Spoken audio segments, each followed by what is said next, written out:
नर्मदे हर। नर्मदा परिक्रमा एक विलक्षण अनुभूति के 61वें पर्व में मैं डॉक्टर सुरुचि अग्निहोत्री नाइक आप सभी का स्वागत करती हूँ। पिछली बार हम बात कर रहे थे साक्षी होने की। मैं धीरे धीरे समझ रही थी कि साक्षी होना होता क्या है। मुझे उदाहरण दे देकर स्वामी जी समझा रहे थे। एक उदाहरण दिया था फिल्म का, एक उदाहरण दिया था एक कोर्ट केस का, एक उदाहरण दिया था मुझे किस तरफ जाना है, बस लेनी है या ट्रेन लेनी है वो वाला, और एक और उदाहरण बाकी था। स्वामी जी जैसे जैसे उदाहरण देते थे वैसे वैसे मेरे मन की जो विचार प्रक्रिया होती है वो भी अलग अलग तरीके से घटती जा रही थी, कुछ जमती जा रही थी। तो अब स्वामी जी ने कहा अब मैं एक और उदाहरण तुम्हें दूंगा। वो ऐसा है जो तुम रोज ही तुम उसका उपयोग करती हो, वो है आईना। उन्होंने कहा साक्षी होना मतलब आईने जैसे होना। आईने जैसे होना मतलब क्या? आईना कैसा होता है? आईना होता है एकदम चमकीला सा, उसकी चमक बाकी सारी चमक से ज्यादा होती है, लेकिन उसके साथ साथ आईना होता है साफ। अगर आप आईने के सामने खड़े होते हो तो आपको अपना ही बिंब दिखाई पड़ता है। कैसा? जैसा बिल्कुल आप हो वैसा ही आपका बिंब होता है। ये नहीं होता कि मैंने अगर आज गोल्डन कलर की साड़ी पहनी है और आईने को लगा कि नहीं नहीं मैं तो गोल्डन नहीं दिखाऊंगा, मैं तो आज पिंक दिखाऊंगा। ऐसा नहीं होता है। जितनी देर मैं आईने के सामने खड़ी रहती हूँ उतनी ही देर तक आईना मुझे मेरा बिंब दिखाता रहता है। अगर मैं खूबसूरत हूँ तो आईना मुझे खूबसूरत बिंब दिखाएगा, अगर मैं बदसूरत हूँ तो आईना मुझे बदसूरत बिंब दिखाएगा। जो है वही आईना दिखाता है। जितनी देर आप उसके सामने खड़े हो उतनी ही देर वो आपको बिंब दिखाता है। जब आप उसके सामने नहीं हो तो वो कैसा होता है? बिल्कुल चमकीला, साफ, एकदम साफ, उसमें कुछ नहीं होता चमक के सिवा।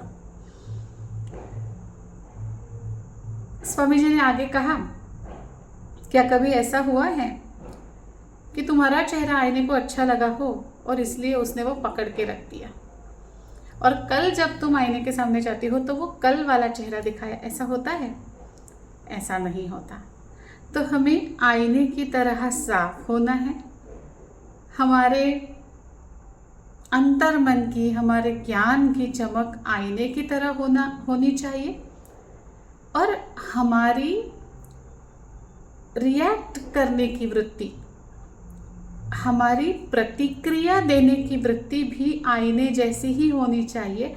जब पूछो, जितना पूछो उतना ही, और पूछने पर ही। अगर आप आईने के सामने नहीं जाओगे तो आपको आईने में कुछ नहीं दिखेगा। तो ये होता है साक्षी होना। फिर उन्होंने कहा हम चाहते हैं कि आप साक्षी बनो, और इसलिए हम आपको साक्षी ही कहेंगे। वो हमें साक्षी ही कहते हैं। और अब मुझे मेरा ये नाम अच्छा लगता है। अच्छा इसलिए लगता है कि इस नाम में कुछ भी नहीं है सिवा दृष्टा होने के। ये एक प्रयास है, ये मुझे याद दिलाता है कि मुझे साक्षी होना है।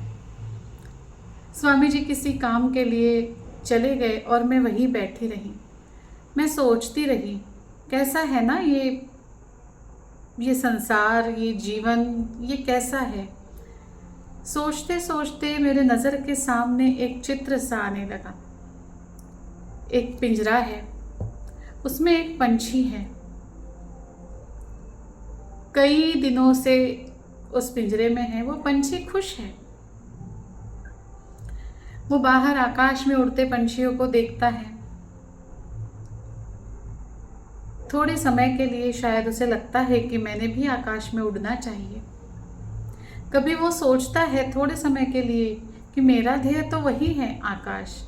लेकिन फिर अपने ही पिंजरे में, जिस पिंजरे को उस पक्षी ने अपना सब कुछ मान लिया है, उसी में व्यस्त हो जाता है। फिर अचानक से क्या होता है? अचानक से पिंजरे का दरवाजा कोई खोल देता है। पिंजरे का दरवाजा खुला है, पक्षी पिंजरे के अंदर है। दरवाजा खुला होने के बावजूद वो पिंजरे के बाहर नहीं आता, क्योंकि उसने मान लिया है कि वो पिंजरा ही उसकी दुनिया है। फिर धीरे धीरे वो पिंजरे की तरफ, दरवाजे की तरफ आता है। वो अपने पंख थोड़े से फड़फड़ाता है। उसे पता है उसके पंखों में ताकत है। वो आकाश की तरफ देखता है। आकाश उसे बुला रहा होता है। उसे पता है कि वो गगन भरारी ले सकता है। लेकिन फिर वो पलट के पिंजरे की तरफ देखता है। पिंजरे की तरफ देखता है तो उसे याद आता है, जब मैं छोटा सा बच्चा था ना, तो इस कटोरी में अनार के दाने होते थे और मैं वो अनार के दाने खाता था। कितना मीठा स्वाद था उसका। फिर जब मैं थोड़ा बड़ा हुआ तब मुझे मिर्ची मिलती थी, तीखी चटपटी सी मिर्ची मिलती थी। कितनी अच्छी लगती थी वो। इसी तरह वो इस पिंजरे में बिताए हुए अपने सुख दुख को याद करते रहता है, वहीं दरवाजे पर खड़े होकर। और इतने में कोई आता है, उसे फिर से अंदर ढकेलता है और पिंजरे का दरवाजा बंद कर देता है।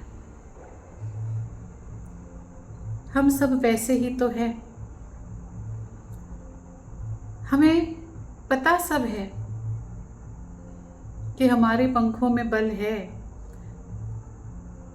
हमारी साधना में क्षमता है, हमारा ध्येय कहीं और है। लेकिन इस जन्म नाम के पिंजरे में हम इस तरह से अटक जाते हैं, वहीं सुख दुख याद करते रहते हैं। और जैसे ही हम कदम बाहर निकालते हैं, कोई आता है, पिंजरा बदल जाता है और हमारा पंछी फिर किसी नए पिंजरे में, उसी पिंजरे को अपनी दुनिया मानते हुए अपना जीवन व्यतीत करता रहता है। फिर मैं सोचने लगी कि शायद यही है पुनर्जन्म का चक्र। और वो छोटा सा समय, वो वही समय है जिस समय 2 जन्मों के बीच वाला, जब ये पंछी बाहर आ चुका है, जिस समय हमें कुछ ज्ञान होता जरूर है। साक्षी होना, इस तरह से अपने मन के विचारों को मान लेने से ऊपर उठना, ये भी तो है। सोचते सोचते मुझे नींद आने लगी और मैं अपने कक्ष में जाकर सो गई। अब दूसरे दिन मुझे यहाँ से आगे जाना था। मेरा यहाँ का दाना पानी पूरा हो चुका था। मन तो बिल्कुल नहीं हो रहा था, लेकिन जाना तो था। मैंने एक अनुभव इसके पहले भी बताया है, लेकिन शॉर्ट में अब फिर से बताती हूँ, क्योंकि मेरी लिंक वैसे लग गई हैं। अब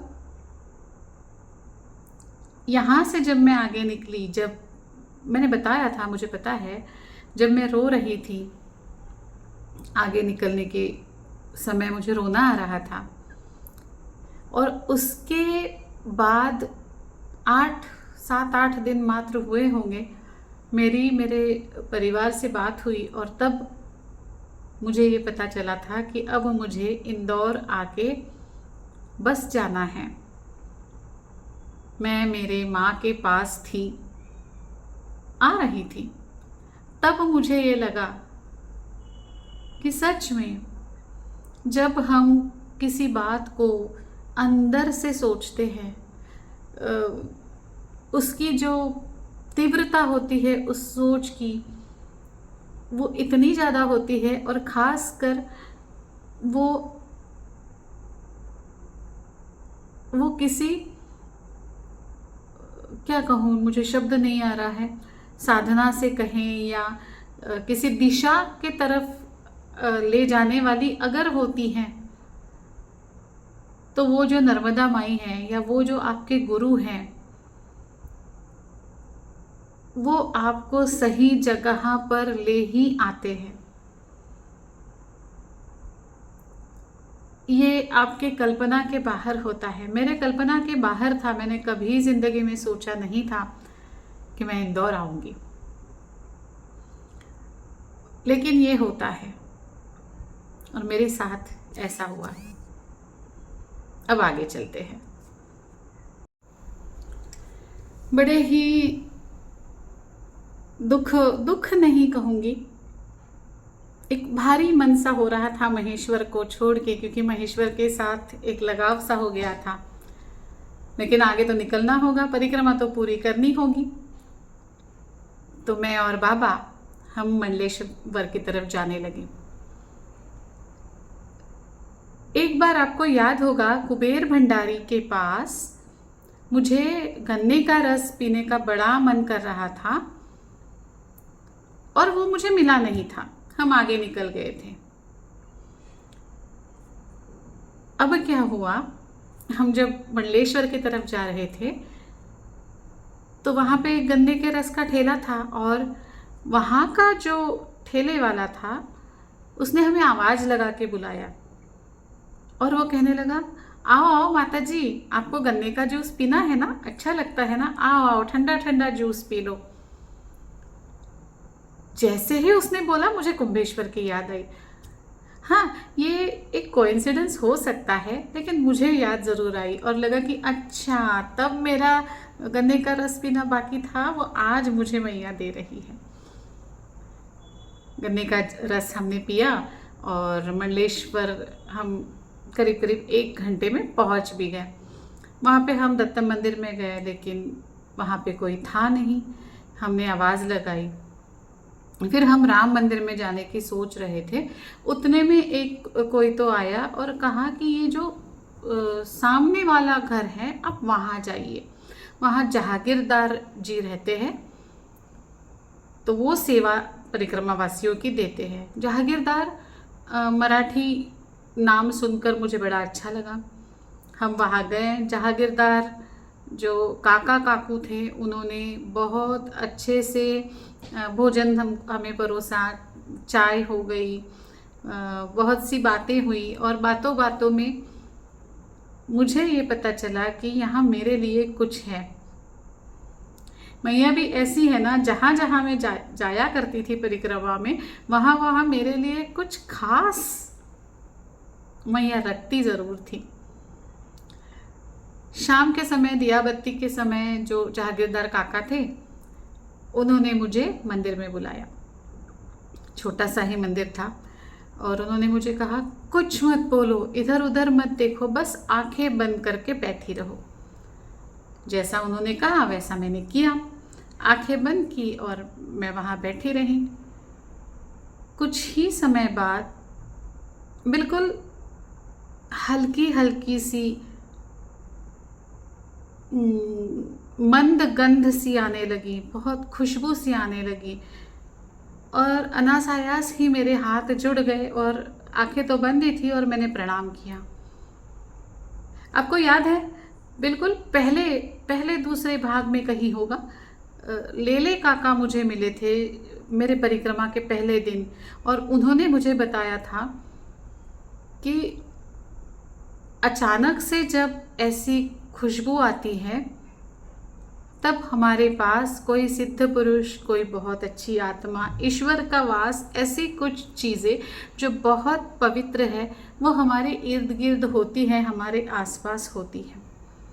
मैं तो मंदिर में ही बैठी हुई थी, लेकिन मंदिर में बैठने के भी कुछ समय बाद, मान के चलिए 5 से 6 मिनट होंगे, मुझे अचानक से ऐसी गंध आई, मेरे हाथ जुड़ गए, और जैसे ही मैंने प्रणाम किया वैसे जागीरदार काका ने मुझे बताया, यहाँ तुम्हारे लिए कुछ है।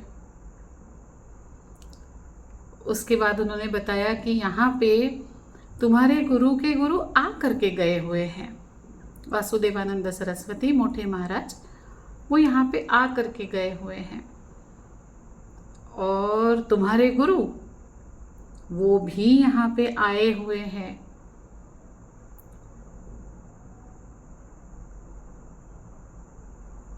ठीक है, मतलब मुझे सुन के बड़ा अच्छा तो लगा, लेकिन वो यहाँ पे आके गए, ये बात खास कैसे हुई मेरे लिए?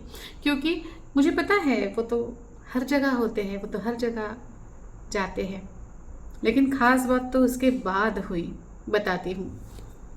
सर्दी खूबसूरत है, लेकिन इसके साथ खांसी और जुकाम जैसी कई बीमारियां आती हैं। ये बीमारियां असहज कर सकती हैं, तकलीफदाह होती है। तज्ञ हेल्थ केयर में हम टिश्यू सॉल्ट थेरेपी पेश करते हैं, जो इन सब बीमारियों का समाधान है। यह प्राकृतिक थेरेपी है जो आपको स्वस्थ तो करती है और आपकी इम्यूनिटी भी बढ़ाती है। टिश्यू सॉल्ट थेरेपी शरीर में मिनरल्स का संतुलन बनाकर विभिन्न बीमारियों के लक्षणों से राहत देती है। यह थेरेपी इम्यूनिटी को मजबूत करती है, जिससे शरीर संक्रमण से बेहतर तरीके से लड़ सकता है। टिश्यू सॉल्ट थेरेपी एक सुरक्षित और प्राकृतिक उपचार है, जिसमें कोई हानिकारक दवा का उपयोग नहीं होता। यह शरीर के विभिन्न कार्यों के बीच संतुलन स्थापित करती है, जिससे समग्र स्वास्थ्य में सुधार होता है। नियमित टिश्यू सॉल्ट थेरेपी से ऊर्जा स्तर बढ़ता है और थकान कम होती है, जिससे जीवन की गुणवत्ता में सुधार होता है। यह थेरेपी प्राचीन है और सभी बीमारियों पे कारगर उपाय है। इसकी कोई साइड इफ़ेक्ट्स नहीं होते हैं। आपको कोई भी समस्या हो तो तज्ञ हेल्थ केयर को संपर्क करें और टिश्यू सॉल्ट थेरेपी का लाभ उठाएं। फ़ोन नंबर है डॉक्टर सुरुचि नाइक 9823653511। जल्द ही संपर्क करें। जागीरदार काका ने बोला, वो देखो वहाँ थोड़े से फूल बाजू करके देखो क्या दिख रहा है। जब मैंने वहाँ देखा तो वहाँ मेरे गुरु की छोटी सी मूर्ति थी। इसके पहले मेरे गुरु की मूर्ति मैंने सिर्फ इंदौर में देखी हुई थी। तो मैंने बोला, अरे ये मूर्ति आपको कहाँ से मिली? अब यही था जो खास बात जो मेरे लिए यहाँ पे थी, वो ये थी, उन्होंने कहा, मैं नर्मदा जी में स्नान कर रहा था तो मेरे हाथ में कुछ लगा, मुझे लगा पत्थर है, मैंने उठा के बाजू में कर दिया। फिर जब मैं नीचे हाथ मैंने नीचे डाले तो फिर मुझे लगा कि कुछ वही पत्थर फिर मेरे हाथ में आया। ऐसे 3 बार हुआ और मैंने देखा कि क्या है ये पत्थर, है क्या, ये बार बार मेरे हाथ में कैसे लग जाता है। तब वो मूर्ति मुझे मेरे हाथों में आई और मैंने देखा, अरे ये तो नाना महाराज की मूर्ति है। और तब से मैंने इसकी स्थापना यहाँ पे की है ना स्पेशल। मतलब जब आपके गुरु आपके यहाँ आना चाहते हैं वो आ ही जाते हैं। परिक्रमा के बाद भी एक अनुभव मुझे हुआ जो यही बात स्पष्ट करता है, लेकिन वो अभी नहीं बताऊंगी। अब बताऊंगी एक साधु के बारे में। एक ऐसी घटना के बारे में कि जो मेरे साथ पहले नहीं हुई थी। आश्चर्य तो था, लेकिन एक बार और ये पता चल गया था कि आप परिक्रमा नहीं करते हो, वो मैया ही कराती है। और जब मैया परिक्रमा कराती हैं तो ज़रूरत पड़ने पर वो आपके लाड़ प्यार भी करती है। ज़रूरत पड़ने पर वो पहले से आपको कुछ संकेत भी देती हैं। ज़रूरत पड़ने पर आपको बहुत सारी गालियाँ भी सुननी पड़ती है। तो हुआ ये कि एक साधु कमर के ऊपर हाथ रखकर बड़ी जोर जोर से हमें डांट रहे थे। हम बिल्कुल ही डांट सुनने की अवस्था में नहीं थे। हम वहाँ से भागना चाह रहे थे कि हम जल्दी से यहाँ से भागे। हम भागे तो सही, हम वहाँ से निकले तो सही, लेकिन कहीं और जाके अटक गए। कहाँ, कैसे, बताऊंगी लेकिन अगले पर्व में। तब तक के लिए नर्मदे हर, नर्मदे हर, नर्मदे हर।